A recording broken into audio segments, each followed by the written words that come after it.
पुनलाई राधे राधे। यो बगान बिचमा बसेर यो भिडियो किन सुट गर्दैछ भनेर सोच्नुहुन्छ भने म अहिले सायद 37 वर्ष पुगे मेरो एज हैन।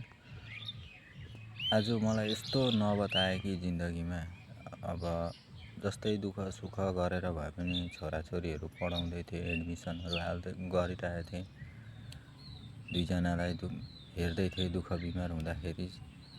तर आज नानीको एडमिसन गर्ने लास्ट डेट हो।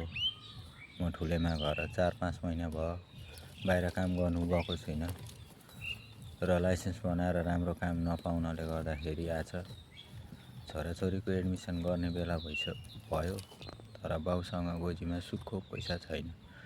बुढीले फोन गरेर भने आज लास्ट डेट हो, नानीको एडमिसन गर्ने पैसा छैन भने। आफ्नो मान्छेलाई यताउति फोन गरे अरू बेलामा निकै अब कुराहरू अब गर्थेँ मतलब परिआइरहेको नि सपोर्टहरू।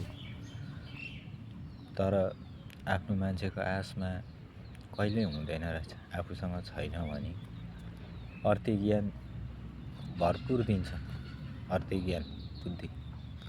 तर दुःखमा परेको छ, 15-20 हजार रुपियाँ पैसाको जरुरत छ, छोराछोरीको भविष्य छ। एउटा छोरी 7 मा पढ्दैछ, एउटा छोरो 2 मा। मन कस्तो हुन्छ, जिउँदो लास जस्तो भएर बाँच्नु परेको छ। मर्नु पनि त सकिँदै। यस्तो नौबत आयो क्या जिन्दगीमा।